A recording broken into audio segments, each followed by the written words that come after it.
ഇന്നത്തെ മന്ത്രിസഭാ യോഗ തീരുമാനങ്ങൾ അനുസരിച്ച് PMC പദ്ധതിയെ സംബന്ധിച്ചുള്ള വിശദമായ ഒരു ചർച്ചയിൽ കഴിഞ്ഞ ഗവൺമെന്റ് PMC പദ്ധതിയിൽ ഒപ്പുവെച്ചിട്ടുണ്ടായിരുന്നു. അപ്പോൾ ഇപ്പോൾ കേരള ഗവൺമെന്റ് അതിൽ പങ്കാളിയാണ്. മാത്രമല്ല 99 കോടി രൂപയിലധികം അവിടെ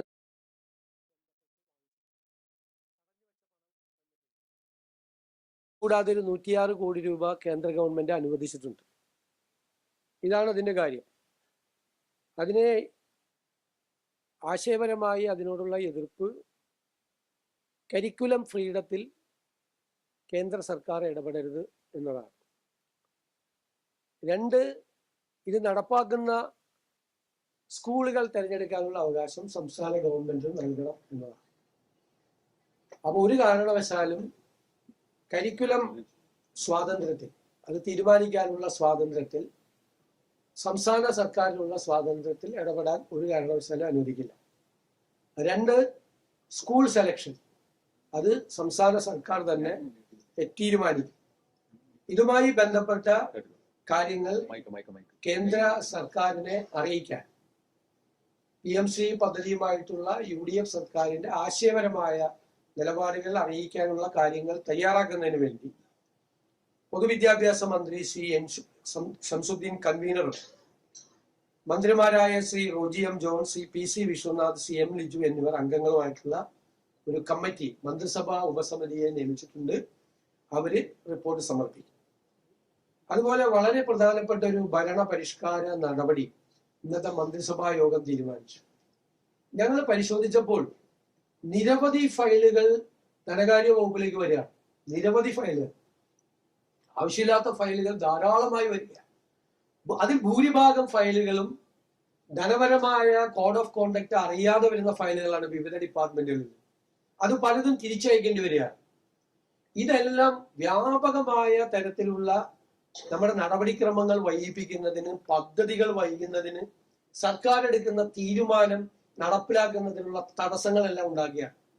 അതുകൊണ്ട് 1974 കേന്ദ്ര സർക്കാർ രൂപീകരിച്ച മാതൃകയിൽ എല്ലാ വകുപ്പിലും സർക്കാർ ഒരു ഇന്റഗ്രേറ്റഡ് ഫിനാൻഷ്യൽ അഡ്വൈസർ നിയമിക്കാൻ വേണ്ടിയിട്ട് തീരുമാനിച്ചിരിക്കുകയാണ്, എല്ലാ വകുപ്പിലും. അപ്പൊ ധനപരമായ കാര്യങ്ങൾ ഒരു സ്ക്രൂട്ടിനി അവിടെ ഉണ്ടാവും.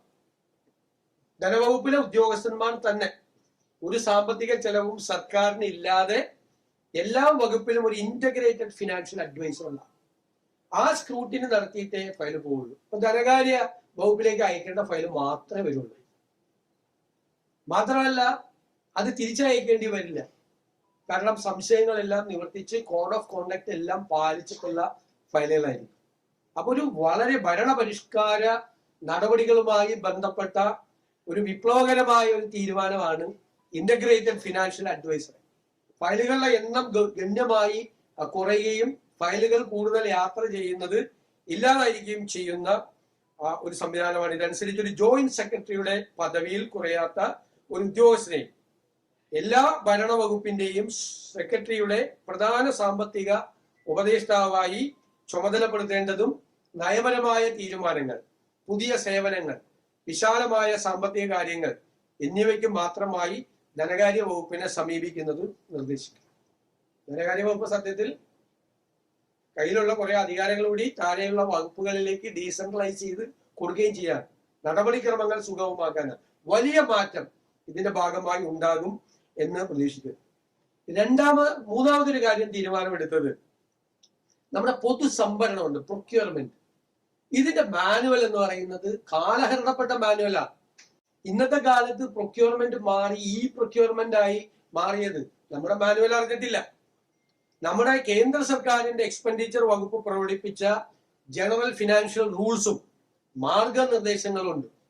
അപ്പൊ നമുക്ക് ആ മാർഗനിർദ്ദേശങ്ങൾ നമ്മൾ അനുസരിക്കണം. പക്ഷെ നമ്മുടെ മാനുവൽ വേറെയാണ്, കാലഹരണപ്പെട്ട മാനുവലാണ്. അപ്പൊ നമ്മൾ അതിൻ്റെ അകത്ത് കംപ്ലീറ്റ് ആയിട്ട് ഒരു പുതിയ സംവിധാനം, ഒരു പ്രൊക്യൂർമെന്റ് ഉൾപ്പെടെയുള്ള കാലത്ത് പൊതുസംഭരണത്തിന് സർക്കാർ സംഭരിക്കുന്നത് വർക്കുകളും ആ പൊതു പ്രൊക്യൂർമെന്റിന്റെ ഭാഗമാണ്. പണ്ട് സിവിൽ വർക്ക് മാത്രമാണ് ഉണ്ടായിരുന്നത്. വർക്കുകൾ, വിവിധ വകുപ്പുകളുടെ സംഭരണം, ഇതിനെല്ലാത്തിനും വേണ്ടിയിട്ടുള്ള ഒരു മാർഗനിർദ്ദേശം അത് തയ്യാറാക്കുന്നതിന് വേണ്ടിയിട്ടും ഒരു മന്ത്രിസഭ ഉപസമിതിയെ നിയോഗിച്ചിട്ടുണ്ട്. പൊതുമരാമത്ത്, tourism, IT, higher education, water resources മന്ത്രിമാരുടെ നേതൃത്വത്തിലുള്ള ഒരു ഉപസമിതിയാണ്. ഇവര് കൃത്യമായിട്ട് ഓരോ വകുപ്പിലെ കാര്യത്തെക്കുറിച്ച് റിപ്പോർട്ട് നൽകുകയും സംഭരണം, ഒരു പ്രൊക്യൂർമെന്റ് നടക്കുന്നത് ഏറ്റവും ആധുനികമായ സങ്കേതങ്ങൾ ഉപയോഗിച്ചുകൊണ്ടും വേഗത്തിൽ നടത്താനും ട്രാൻസ്പെറന്റ് ആയി സുതാര്യമായി നടത്താനുമുള്ള സംവിധാനങ്ങൾ ഏർപ്പെടുത്തും. ഈ സർക്കാരിന്റെ ആദ്യത്തെ 100 ദിവസത്തെ കർമ്മ പരിപാടികൾ ജൂലൈ 1 മുതൽ നടപ്പാക്കും. 100 ദിവസത്തേക്ക്, ജൂലൈ 1 മുതൽ 100 ദിവസത്തേക്ക് നടപ്പാക്കും. ഹൈക്കോടതിയിൽ അഡീഷണൽ ഡയറക്ടർ ജനറൽ ഓഫ് പ്രോസിക്യൂഷനായി അഡ്വക്കേറ്റ് മുഹമ്മദ് ഷാഫിയെ നിയമിച്ചു.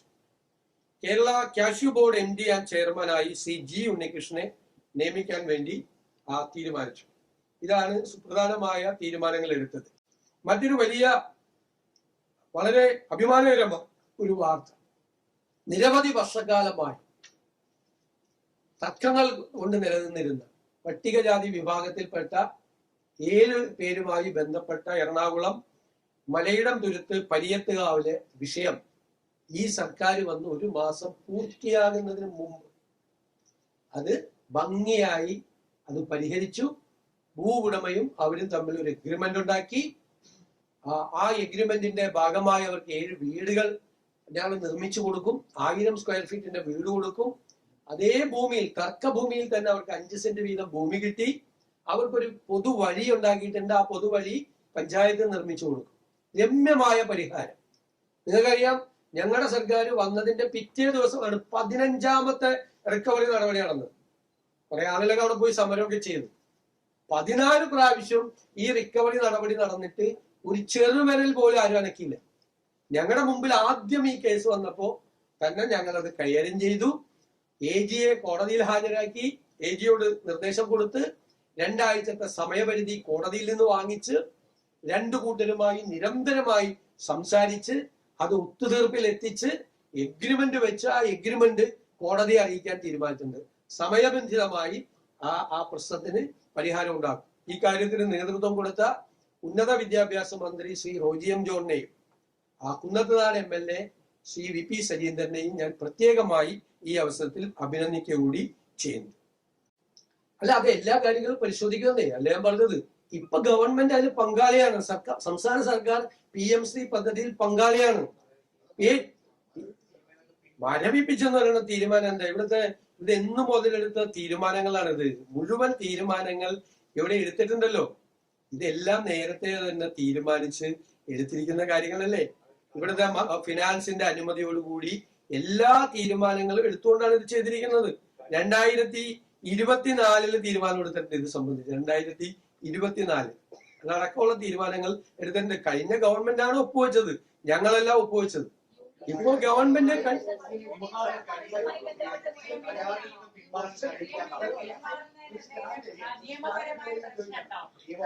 എല്ലാവരോടും ചോദിച്ചാൽ ഞാൻ എങ്ങനെ മറുപടി പറഞ്ഞു? അല്ല, നമ്മളിപ്പോൾ നിർബന്ധിതരായിരിക്കുകയാണ്. നമ്മൾ ഗവൺമെന്റ് സൈൻ ചെയ്തു പണം വാങ്ങിച്ചു കഴിഞ്ഞു. ഞങ്ങൾ അതിന്റെ അല്ല, ഞാൻ സംസാരിക്കുമ്പോ വീണ്ടും ചോദിക്കല്ലേ അങ്ങ്. ഞാൻ മറുപടി പറയട്ടെ. നിങ്ങൾക്ക് എന്താണ് ഇത്ര പ്രശ്നം? അല്ല, നിങ്ങൾ അത് തന്നെയല്ലേ ചോദിച്ചു, അതിനല്ലേ ഞാൻ മറുപടി പറയണേ.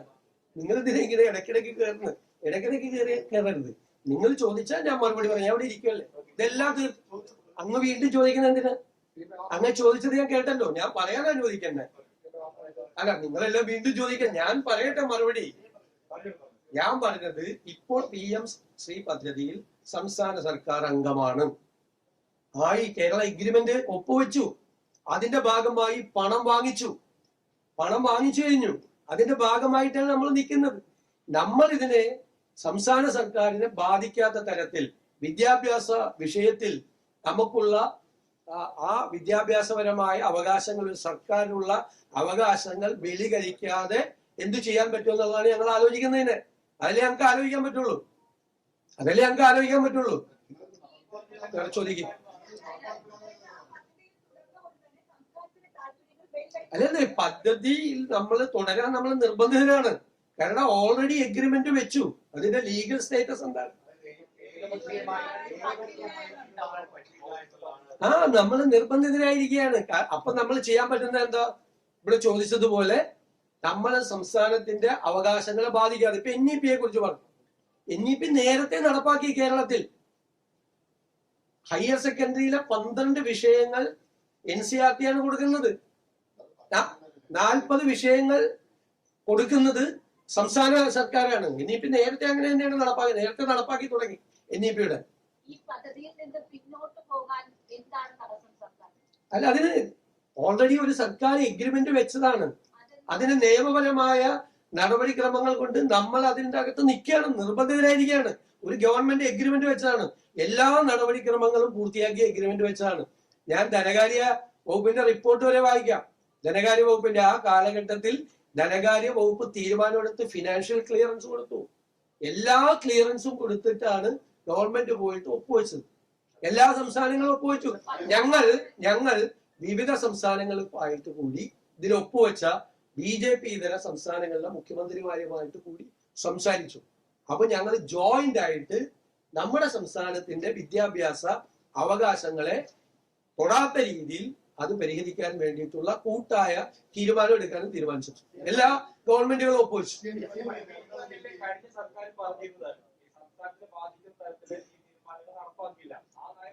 അല്ല, അവരെന്താ പറഞ്ഞിരുന്നത്? അവര് ഒരു കാരണവശാലും ഒപ്പുവെക്കില്ല എന്നാണ് തുടർച്ചയായിട്ട് പറഞ്ഞിരുന്നത്. ഒപ്പുവെക്കില്ല. ഞങ്ങൾ എന്തിനാ എതിർത്തത്? നിങ്ങൾ അന്നത്തെ എന്റെ മറുപടി കേട്ടു നോക്ക്. ഒപ്പുവെക്കില്ല എന്ന് പറഞ്ഞിട്ട് മന്ത്രിസഭാ അംഗങ്ങളെ പോലും ഇരുട്ടിൽ നിർത്തി ഇവർ പോയി ഒപ്പുവെച്ചു, ആരെ അറിയിക്കാതെ.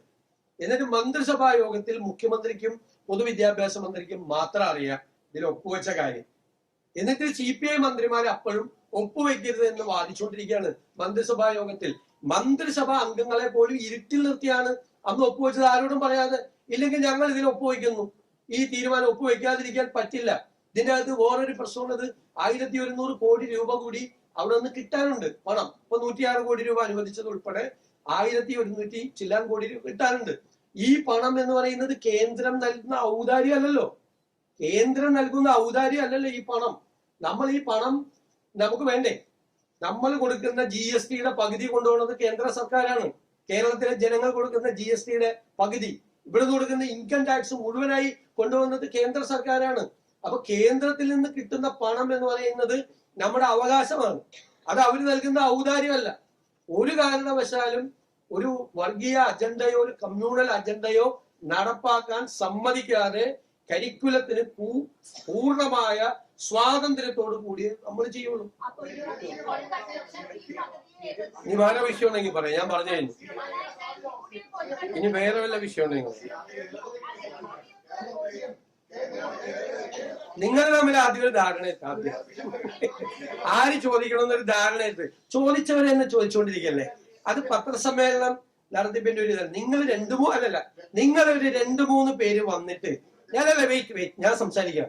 അങ്ങ് സംസാരിക്കാൻ പാടില്ല. അങ്ങ് സംസാരിക്കുമ്പോ ഞാൻ കേട്ടോണ്ടിരിക്കും. ഞാൻ സംസാരിക്കുന്ന ഇടയിൽ പാടില്ല.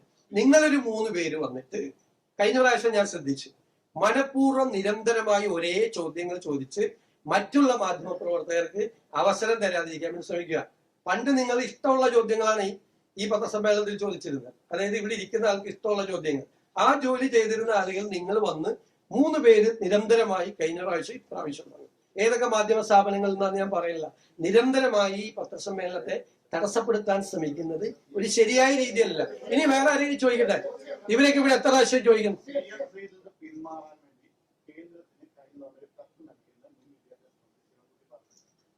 അങ്ങനെ ഒരു കത്ത് പോയിട്ടില്ല. പിന്മാറാൻ വേണ്ടിയിട്ടുള്ള ഒരു കത്ത് കൂടെ പോയിട്ടില്ല.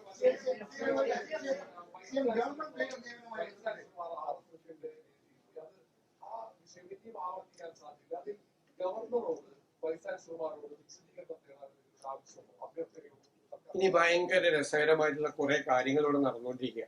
ഞാനത് പറയാം. ഒന്നാമത്തെ കാര്യം, കള്ള പ്രചരണങ്ങളാണ്. സർക്കാർ വന്ന് 1 മാസം ആകുന്നതിന് മുമ്പ് മുഴുവൻ നടത്തി. വൈസ് ചാൻസലർമാര് RSS പരിപാടിയിൽ പങ്കെടുത്തപ്പോൾ അതിനെ ശക്തമായി വിമർശിച്ചു. ഞാൻ വിമർശിച്ചു. തെറ്റാണ്. വൈസ് ചാൻസലർമാരുടെ പദവിക്ക് ചേർന്നതല്ല. സംഘപരിവാറിന്റെ ഒരു പ്രധാനപ്പെട്ട സംഘടനയുടെ പരിപാടിയിൽ പോയി പങ്കെടുത്ത് ഞാൻ വിമർശിച്ചു. വിമർശനം മാത്രം പോരാ എന്ന് പറഞ്ഞ് പ്രതിപക്ഷ നേതാവ് പത്രസമ്മേളനം നടത്തി. ആ പ്രതിപക്ഷ നേതാവ് മുഖ്യമന്ത്രിയായിരുന്ന സമയത്ത് കേരളത്തിലെ 4 വൈസ് ചാൻസലർമാർ RSS പരിപാടിയിൽ പങ്കെടുത്തു. അത് തെറ്റാണെന്ന് പോലും അദ്ദേഹം മുഖ്യമന്ത്രിയായിരുന്നപ്പോൾ പറഞ്ഞിട്ടില്ല. തെറ്റാണെന്ന് പറഞ്ഞിട്ടില്ല. നിങ്ങളത് ആലോചിച്ച് നോക്കിയേ. അദ്ദേഹം മുഖ്യമന്ത്രിയായിരുന്നപ്പോൾ 4 വൈസ് ചാൻസലർമാർ RSS പരിപാടിയിൽ പങ്കെടുത്തിട്ട് അത് തെറ്റ്, ഞാൻ പറഞ്ഞതുപോലെ ആശയപരമായിട്ടുള്ള കടുത്ത അഭിപ്രായ വ്യത്യാസം പ്രകടിപ്പിച്ച് ഗുരുതരമായ തെറ്റാണ് എന്ന് ഞാൻ പറഞ്ഞപ്പോ എന്നെ വിമർശിക്കുകയാണ്. അന്ന് ഒരക്ഷരം വേണ്ടിയിട്ടില്ല ഇന്നത്തെ പ്രതിപക്ഷ നേതാവ്, അന്നത്തെ മുഖ്യമന്ത്രി. മാത്രമല്ല അന്നത്തെ ഉന്നത വിദ്യാഭ്യാസ മന്ത്രി അതിനെ ന്യായീകരിച്ചു. ഒരു പരിപാടിയിൽ വൈസ് ചാൻസലർമാർ പോകുന്നതിൽ തെറ്റില്ല എന്ന് പറഞ്ഞു. അതിലൊരു വൈസ് ചാൻസലർ CPM അനുഭാവിയായിട്ടുള്ള ഒരാളായിരുന്നു. CPM സംഘടനയുടെ നേതാവായിരുന്ന ഒരാൾ ആ വൈസ് ചാൻസലർമാരുടെ കൂട്ടത്തിലുണ്ടായിരുന്നു RSS പരിപാടിയിൽ പങ്കെടുത്തത്. അതിനെ വിമർശിച്ചില്ല എന്നും മാത്രമല്ല അതിനെ ന്യായീകരിക്കുക. ഒരു തെറ്റുമില്ല എന്ന് ഉന്നത വിദ്യാഭ്യാസ മന്ത്രി പറഞ്ഞു. ഇത്ര പെട്ടെന്ന് ഒന്നും മറന്നുപോകരുത്.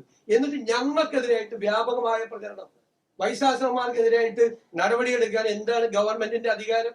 നമുക്കറിയാലോ. അതൊക്കെ നമുക്ക് ചർച്ച ചെയ്യും. നിയമങ്ങൾ കൊണ്ടുവരണം വന്നു. എന്തെല്ലാം കള്ളപ്രചരണം നടക്കുന്നത്. ഇതൊരു കള്ളപ്രചരണം. രണ്ടാമത്തത് എന്താണ്? തൂഫാൻ പരിപാടിക്ക് നേതൃത്വം കൊടുക്കുന്ന ആഭ്യന്തരമന്ത്രിയുടെ സ്റ്റാഫിൽ വീട്ടിൽ നിന്ന് കഞ്ചാവ് പിടിച്ച ഒരാളെ സ്റ്റാഫാണ്. പച്ചക്കള്ളല്ലേ പ്രചരിപ്പിച്ചത്? അങ്ങനത്തെ ഒരാളെ സ്റ്റാഫിനെ വെച്ചിട്ടില്ല. ഇപ്പോഴും വെച്ചിട്ടില്ല, അതിനു മുമ്പും വെച്ചിട്ടില്ല, ഒരു സമയത്തും വെച്ചിട്ടില്ല. ഞാനും ആഭ്യന്തരമന്ത്രിയും കൂടി ഇരുന്ന് ചിരിക്കുക. കാരണം അദ്ദേഹം തരുന്ന പ്രപ്പോസല് ഞാൻ അപ്രൂവ് ചെയ്ത് കൊടുത്തിട്ടാണ് അദ്ദേഹത്തിന്റെ സ്റ്റാഫ് വന്നത്. അങ്ങനെ ഒരു പ്രപ്പോസൽ അദ്ദേഹം തന്നിട്ടുമില്ല, ഞങ്ങൾ അപ്രൂവ് ചെയ്തിട്ടില്ല. ഇല്ലാത്ത കഥ, ഇല്ലാ കഥ. മനസ്സിലായിക്കോട്ടെ. ഇതൊന്നും അല്ല.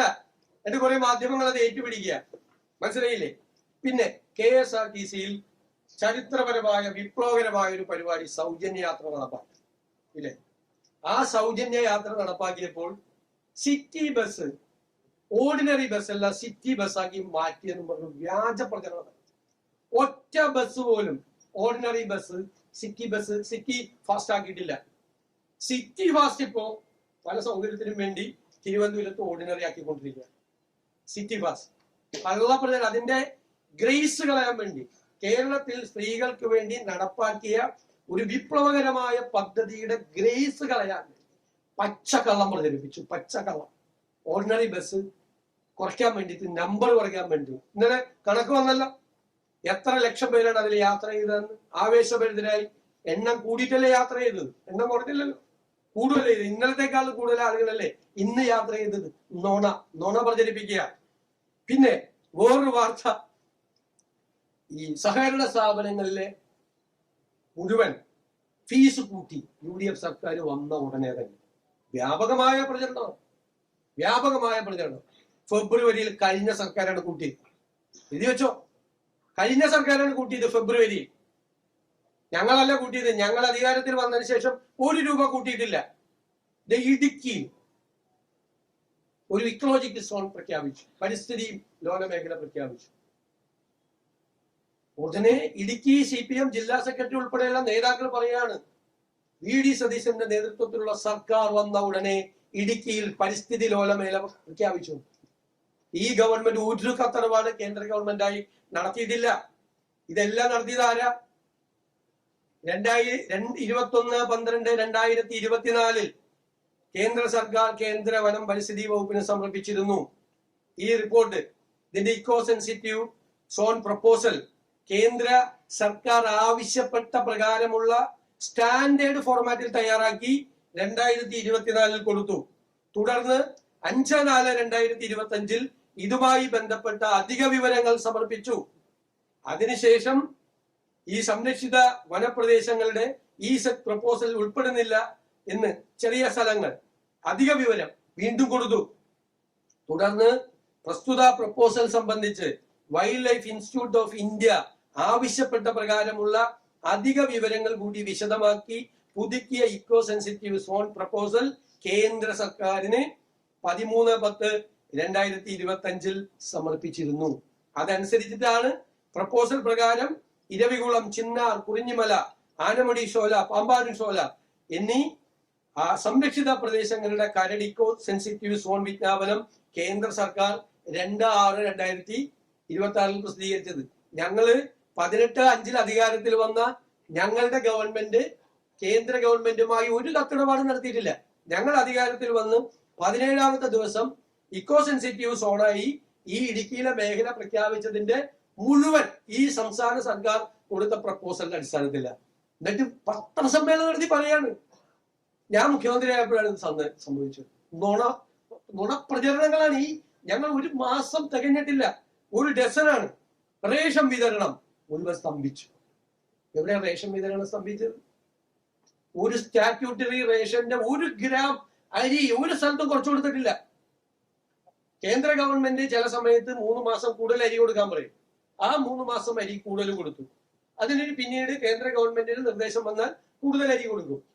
പിന്നെ ഇനി നമ്മൾ ഈ ടൈഡ് ഓവറായി വരുന്ന അരിയുണ്ട്, അതായത് വിൽക്കപ്പെടാതെ പോകുന്ന അരി, അധികമായി കിട്ടുന്ന അരി, അത് നമ്മൾ ശേഖരിച്ചു വെക്കുക. എപ്പോഴാണ് ശേഖരിച്ചു വെക്കുക?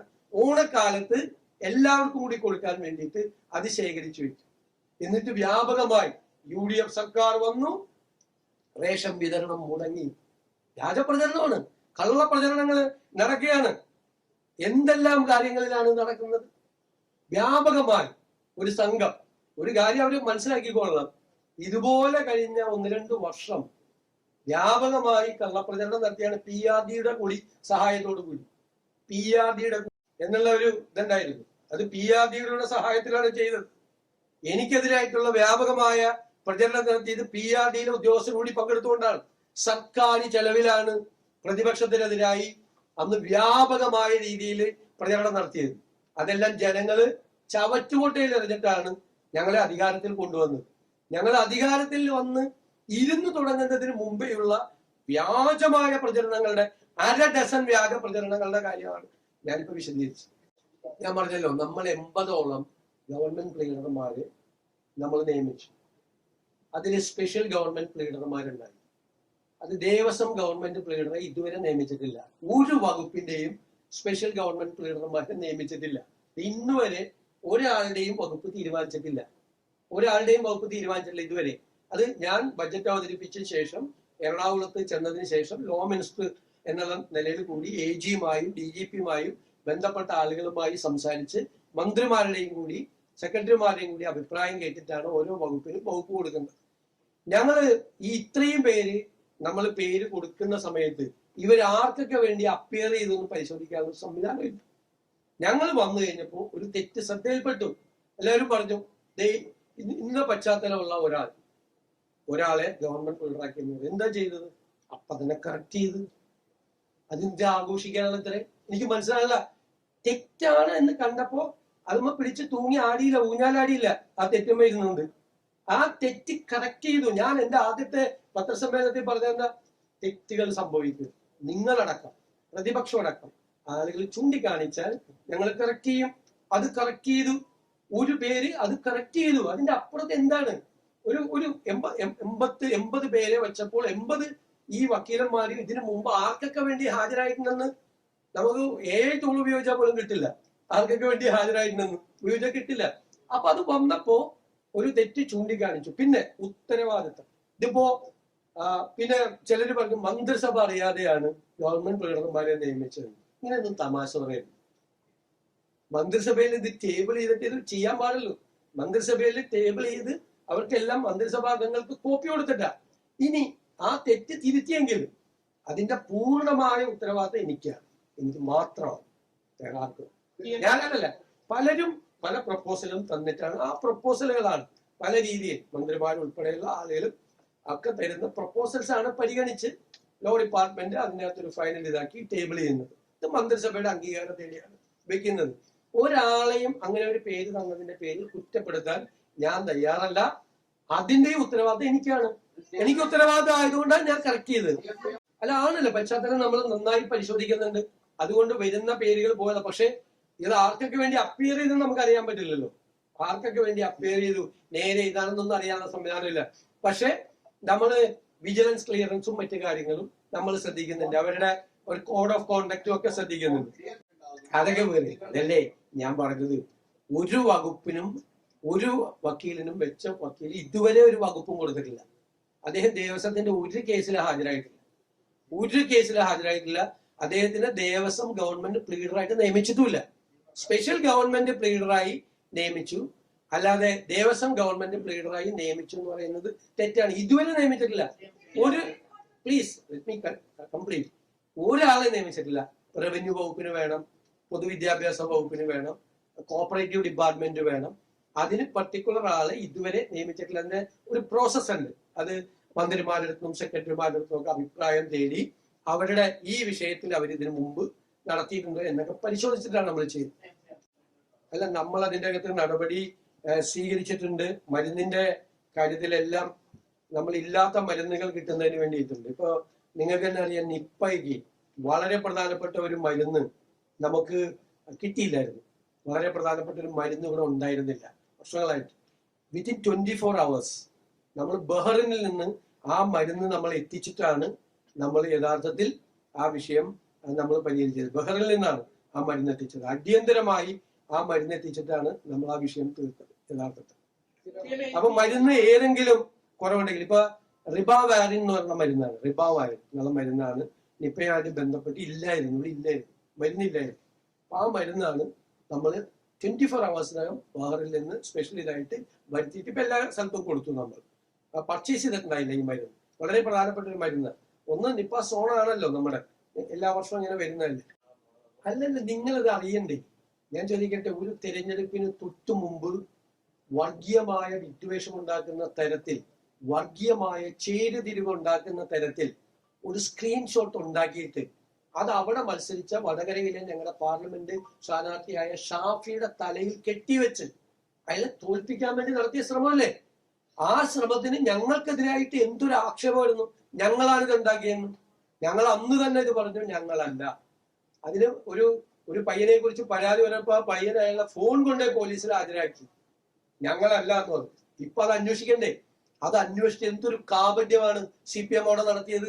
തെരഞ്ഞെടുപ്പിന് മുമ്പ് വർഗീയമായ ഭിന്നിപ്പുണ്ടാക്കിയ സംഘപരിവാർ ചെയ്യുന്ന അതേ പണി CPM ചെയ്തില്ല. അവിടെ സംഘപരിവാർ ഈ പരിപാടി ചെയ്യാറുണ്ട്. അതേ രീതിയിൽ CPM ഇങ്ങനെ ഒരു മുസ്ലിം എന്നുള്ള കാൻഡിഡേറ്റ് ആണ് ഇപ്പുറത്ത് നിൽക്കുന്നത്, കാഫർ എന്ന് അപ്പുറത്ത് നിൽക്കുന്ന ഒരു സ്ഥാനാർത്ഥിയെ അധിക്ഷേപിച്ചു എന്ന് പറഞ്ഞ് UDF-നെതിരായും UDF സ്ഥാനാർത്ഥിയെ തോൽപ്പിക്കുന്നതിന് വേണ്ടി നടത്തിയ വ്യാജ പ്രചരണത്തിന്റെ ആണിക്കല്ല. അത് പിടിക്കാതിരിക്കാൻ പറ്റുമോ? അതുപോലെ ഇത് കോടതിയാണ് പറഞ്ഞിരിക്കുന്നത്. ക്രൂരമായി മർദ്ദിച്ചു. ഒരു മുദ്രാവാക്യം വിളിച്ചു ഫ്ലൈറ്റിൽ വെച്ച്. ഇപ്പൊ എനിക്കെതിരായിട്ടാണ് ഒരു മുദ്രാവാക്യം ഫ്ലൈറ്റിൽ വിളിക്കണമെങ്കിൽ ഞാൻ മോന്റെ പേരെന്താണ്, എവിടെ നിന്നാണ് വരുന്നത്, എന്തെന്റെ വിശേഷം എന്ന് ചോദിച്ചിട്ട് പോലും പറ്റുമെങ്കിൽ, ഭയങ്കര അക്രമാസക്തരല്ലെങ്കിൽ ഞാൻ ചോദിക്കും എന്താണ് പ്രശ്നം, എന്താ കാര്യം എന്ന് ചോദിച്ച് വിളിക്കും. നമുക്കെതിരായിട്ടൊരു മുദ്ര. ഇതെന്തിനായി ചെയ്തത്? അവിടെ ഇട്ട് ക്രൂരമായി മർദ്ദിച്ചു. മുൻ മുഖ്യമന്ത്രിയുടെ ഗൺമാനും അതുപോലെ EP ജയരാജനും എല്ലാവരും ചേർന്ന് മർദ്ദിച്ചു. അതിന് കേസെടുത്തില്ല. അപ്പൊ ഇപ്പൊ കോടതിയാണ് പറഞ്ഞേക്കുന്നത് അതിനും കൂടി കേസെടുക്കണമെന്ന്. കോടതിയാണ് പറഞ്ഞിരിക്കുന്നത്. ശരിയല്ലേ? ചെയ്യണ്ടേ? ഇതല്ല ഞങ്ങൾ ചെയ്തതാണ്, കോടതി ചെയ്തതാണ്. ഈ കാഫിൽ സ്ക്രീൻഷോട്ട് പുറത്തു വരണ്ടേ? ഇവരുടെ കാപട്യമല്ലേ, മുഖം മൂടിയാണ് CPM-ന്റെ അഴിഞ്ഞു വീണത്. തെരഞ്ഞെടുപ്പ് കാലത്ത് ഇവർ എന്തെല്ലാം വൃത്തികേടുകൾ ചെയ്യുന്നു എന്നതിന്റെ മുഖം മൂടിയാണ് അഴിഞ്ഞു വീണത്. നിങ്ങൾ അതിപ്പോ പറയാൻ പറ്റുമോ? ബജറ്റ് പ്രസംഗം ഇപ്പൊ പറയാൻ പറ്റുമോ? അല്ല, എന്നെയും ചോർത്തിയെടുക്കാൻ വേണ്ടിയിട്ടാണ് നോക്കിയത് ബജറ്റ് പ്രസംഗം. ഞാൻ പറയാം. എന്താ അറിയാം, നമുക്ക് നിങ്ങളെല്ലാവരും നിങ്ങൾക്ക് അറിയാലോ, നമ്മുടെ മുമ്പിൽ ഒരുപാട് പരിമിതികളുണ്ട്. ഒരുപാട് പരിമിതികൾ. അല്ല കേക്ക്, ഞാൻ പറയുന്നത് ഒരുപാട് പരിമിതികൾ നമ്മുടെ മുമ്പിലുണ്ടല്ലോ. ഇതൊരു റിവൈസ്ഡ് ബജറ്റാണ്. റിവൈസ്ഡ് ബജറ്റ് 35,000 കോടി രൂപയുടെ പ്ലാൻ വെച്ചിട്ട് 20,500 കോടി ഇല്ല. ഞാൻ 20,500 കോടി ഉണ്ടാക്കേണ്ട ഇന്ദ്രജാലം കാണിക്കേണ്ട ജോലിയാണ് എനിക്കുള്ളത്. 20,500 കോടി ഇല്ല. അത് ഞാൻ ഉണ്ടാക്കണം. 35,000 കോടി രൂപയുടെ പ്ലാനിൽ 20,500 കോടി ഉണ്ടാക്കിയാലേ ഉള്ളൂ ഈ പ്ലാൻ, ഈ വർഷത്തെ ഈ പ്ലാൻ പ്രോജക്റ്റുകൾ നടന്നു പോവുള്ളൂ. ഒന്ന്, നമുക്ക് കൃത്യമായ വഴികളുണ്ട്. കഴിഞ്ഞ ഗവൺമെന്റിൽ നിന്നും വ്യത്യസ്തമായ ഒരു നയസമീപനവും കാഴ്ചപ്പാടും വികസന പരിപ്രേക്ഷ്യവും സമീപനവും ഒക്കെ ഉണ്ട്. അതെല്ലാം വെച്ചുകൊണ്ടുള്ള ഒരു ബജറ്റ് ആയിരിക്കും. എനിക്ക് അത്രയല്ലേ പറയാൻ പറ്റുള്ളൂ. അല്ല, ഞങ്ങളുടെ സ്റ്റാൻഡ് അത് തന്നെയാണ്. മനസ്സിലായി? സേഫ്റ്റി കേരളത്തിനും വെള്ളം തമിഴ്നാടിനും എന്നുള്ളത് തന്നെയാണ് നമ്മുടെ സ്റ്റാൻഡ്. അത് തീർച്ചയായിട്ടും ഞങ്ങളൊരു bilateral discussions, we will conduct A bilateral discussion. ഇല്ല, നമ്മളിപ്പോ അതിനുള്ള ബജറ്റിന്റെ വർക്കിന്റെ അകത്താണ് നിൽക്കുന്നത്. അത് കഴിഞ്ഞു കഴിഞ്ഞാൽ അയൽ സംസ്ഥാനങ്ങളുമായിട്ട് കൂടി സംസാരിക്കും. ഇപ്പൊ കർണാടക ഗവൺമെന്റ് ആയിട്ട് സംസാരിക്കും. അതിന് അവിടെ സന്ദർശിക്കുമെന്ന് പറഞ്ഞിട്ടുണ്ട്. കാരണം രാത്രികാല യാത്രയുമായിട്ട് ബന്ധപ്പെട്ട പ്രശ്നങ്ങൾ കർണാടക ഗവൺമെന്റ് ആയിട്ട് സംസാരിക്കണം. തമിഴ്നാടുമായിട്ട് ഈ വെള്ളം പങ്കുവയ്ക്കുന്നതിന്റെ മുല്ലപ്പെരിയാറിലെ മാത്രമല്ല വിവിധ വിഷയങ്ങൾ സംസാരിക്കണം. അപ്പൊ ഞാനത് രണ്ട് മുഖ്യമന്ത്രിമാരോടും ഞാൻ അവരെ കണ്ടു കഴിഞ്ഞപ്പോൾ പേഴ്സണലായിട്ട് അവരോട് പറഞ്ഞിട്ടുണ്ട്, ഈ വിഷയങ്ങളെല്ലാം നമ്മൾ സംസാരിക്കണം. അപ്പൊ നമുക്കുള്ളൊരു ഇതെന്ന് വെച്ചാൽ ബഡ്ജറ്റ് അവതരിപ്പിച്ച് ബഡ്ജറ്റ് ചർച്ച പൂർത്തിയാകാതെ എനിക്ക് ഇവിടെ നിന്ന് പോകാൻ പറ്റില്ല. അത് കഴിഞ്ഞാൽ നമ്മളത് അല്ല നമുക്ക് നോക്കാം, നമുക്കത് നേടാം. ഞാൻ പറഞ്ഞല്ലോ, BJP ഇതര സംസ്ഥാനങ്ങളിലെ മുഖ്യമന്ത്രിമാരുമായി ഞങ്ങൾ ഈ വിഷയത്തിൽ കൂടിയാലോചന നടത്തിയിട്ടുണ്ട്. അവര് ഒപ്പുവെച്ച സംസ്ഥാനങ്ങളാണ് എല്ലാ സംസ്ഥാനങ്ങളും. അപ്പൊ അതിൽ നിന്ന് നമ്മൾ ആലോചിച്ച് നമ്മൾ കൂട്ടായ തീരുമാനം എടുക്കും. പഞ്ചാബ് തീരുമാനത്തിൽ നിന്ന് പിന്മാറിയപ്പോ LDF ഗവൺമെന്റ് അതിൽ ഒപ്പുവെച്ചല്ലോ. അത് വേറൊരു വാർത്ത. ഞങ്ങളൊരു തീരുമാനം എടുത്തിട്ടില്ലല്ലോ അതില്. അതിനു മുമ്പ് സ്ത്രീ സുരക്ഷാ പദ്ധതി പിൻവലിച്ചെന്നും പറഞ്ഞ് വ്യാപകമായ വാർത്ത ഒന്നല്ല, വ്യാപകമായ വാർത്ത. ആരാണ് ഈ വാർത്ത ചമയ്ക്കുന്നത്? ആരാ വാർത്ത ചമയ്ക്കുന്നത്? വരട്ടെ, അതിന് തീരുമാനം എടുക്കണം. അതുകൊണ്ടാണ് അതിനകത്ത് തീരുമാനം. ഞാൻ ചോദിക്കുന്നത്, എപ്പോഴാ ഈ പദ്ധതി പ്രഖ്യാപിച്ചത്? 10 കൊല്ലം ഉണ്ടായിട്ട് സ്ത്രീ സുരക്ഷയെ കുറിച്ച് ഒരു കാര്യം ഉണ്ടായിരുന്നില്ലല്ലോ. ലോക്കൽ ബോഡി ഇലക്ഷൻ കൂടി തോറ്റു. ഫെബ്രുവരിയിലാണ് പ്രഖ്യാപിക്കുന്നത്. ഫെബ്രുവരിയിലാണ് നടപ്പാക്കുന്നത്. ഫെബ്രുവരിയിലെ ലോക്കൽ ബോഡി ഇലക്ഷൻ തോറ്റ് കഴിഞ്ഞിട്ട് അസംബ്ലി ഇലക്ഷന്റെ പ്രഖ്യാപിക്കുന്നതിന് തൊട്ടു മുമ്പ് ഒരു പദ്ധതി അങ്ങ് പ്രഖ്യാപിക്കുക. അപ്പൊ ആ പദ്ധതിയുടെ ഡീറ്റെയിൽസ് ഞങ്ങൾ നോക്കണ്ടേ? അതിന്റെ ബെനിഫിഷ്യറീസ് ആരാണെന്ന് നോക്കണ്ടേ? ആ ബെനിഫിഷ്യറീസിനെ കുറിച്ചൊക്കെ ഒരുപാട് കംപ്ലൈന്റ് വന്നിട്ടുണ്ട്. കാരണം അതല്ലേ, ഇലക്ഷന് മുമ്പേ അല്ല, ഞാൻ പറയട്ടെ, ഇലക്ഷന് മുമ്പ് നിങ്ങൾ കൊടുത്തേക്കാണേ. ഇലക്ഷൻ സമയത്തെ അങ്ങനെ ഏതെങ്കിലും ഗവൺമെന്റ് ചെയ്തിട്ടുണ്ടോ കേരളത്തിൽ? ഏതെങ്കിലും ഗവൺമെന്റ് കേരളത്തിൽ ചെയ്തിട്ടുണ്ടോ? 1600 രൂപയുടെ പെൻഷൻ 2500 ആക്കുമെന്ന് 5 കൊല്ലം മുമ്പ് ഉറപ്പ് കൊടുത്തല്ലേ? 4.25 കൊല്ലക്കാലം 1 രൂപ കൂട്ടിയില്ലല്ലോ. എന്നിട്ട് ഇലക്ഷൻ പ്രഖ്യാപിക്കുന്നതിന്റെ തൊട്ട് തലയാഴ്ച 400 രൂപ കൂട്ടിയെന്ന് കിട്ടി. 2 മാസം പെൻഷൻ അവർക്ക് കിട്ടി. അവരെ ആ പൈസ മേടിച്ച് പോക്കറ്റിൽ വെച്ചിട്ട് നേരെ പോളിംഗ് ബൂത്തിൽ പോയി UDF വോട്ടും ചെയ്തു. അവർക്ക് മനസ്സിലായി ഈ അവസാനത്തെ പറ്റിക്കലേ. Today the cabinet convened and we have taken a decision to form a cabinet subcommittee to study the matters related to the PM Shri project. The former government, LDF government, has already entered into an agreement with the central government already, and they received the money from central government also. Now we are forced to continue that project, but on one condition, that we don't allow the central government to intervene in the curriculum framework, and we don't allow them to select the schools. It is the right of the state government to select the number of schools. And number 2, we are the competent authority. The state government is the competent authority to make curriculum. We don't allow any interference.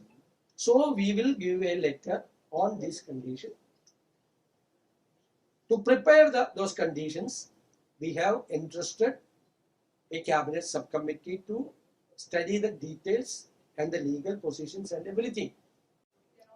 That has to be decided at that time. Yeah, you know that 3 vice chancellors of the universities in Kerala attended RSS Chiefs program. We, the UDF, and myself as the Chief Minister, deplored the action of the vice chancellors. That was unfair. There is a status in the minds of the people about a vice chancellor. When they are participating in these functions, communal functions, the programs which is propagating the communal things is very unfair. Kerala is having a legacy. All these vice chancellors were violating the legacy of the Kerala secular culture.